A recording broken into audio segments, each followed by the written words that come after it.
बहनिया घरे भाजी तोरे लावे का प्रकार हो लबारी तो नहीं मारस नहीं मारत गाँव आवे ना जरूर तोला देखत रही हो। अच्छा हाँ हाँ काबर को तोला नहीं देखा ना। हाँ मोला कैसे कैसे लाभ थे मैं जानत हो।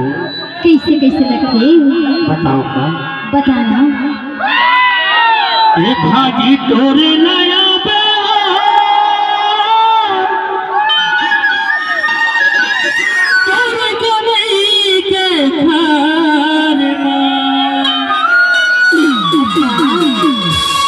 देखत बैठे नहीं हो पहरा के मेरे पास ऐसे का आऊँगा। ये भाजी तोरे लाया बे ये भाजी तोरे लाया बे मोरे गाँव में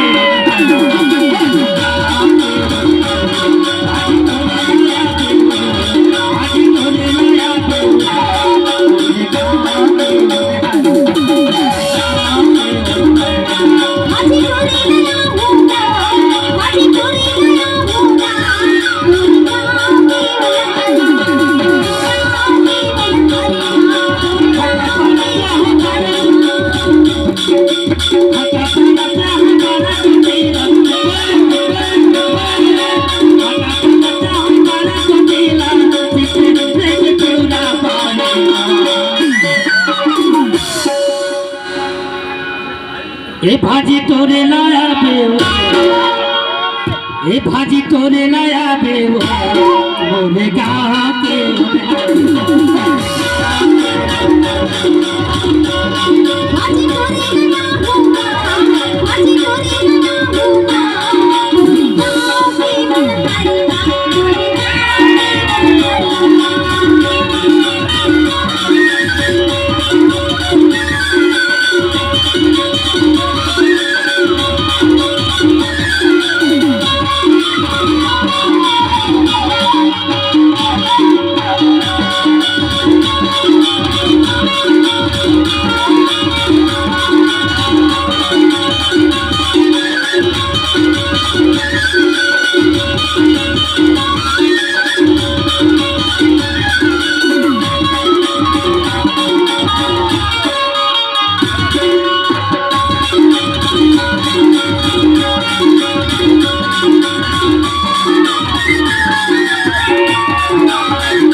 भाजी तोरे लाया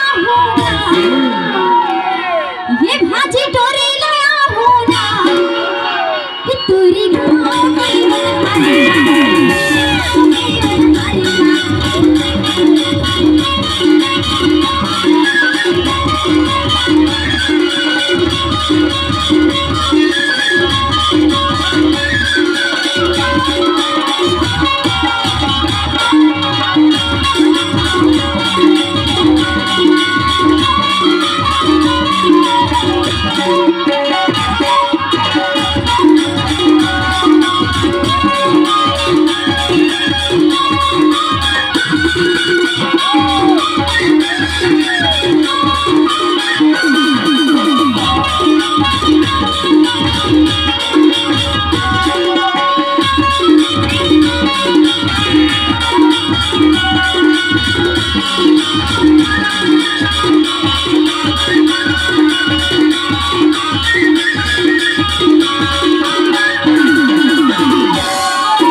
मेरा तो बाहिर गया हुआ अच्छा देखने से जाके का कहते हो ये भाजी डोरी नया होगा ये भाजी डोरी नया होना तोरे गाँव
ये भाजी डोरी नया होगा तोरे गाँव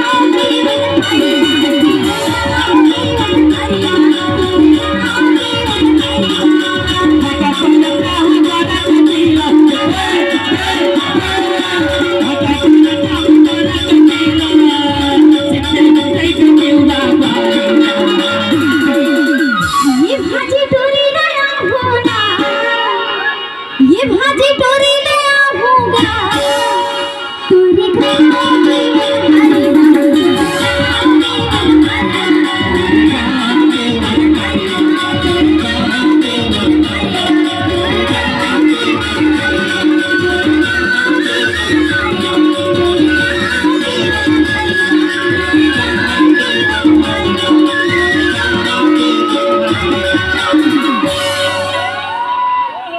और सुनो तो क्या कहते हैं हाँ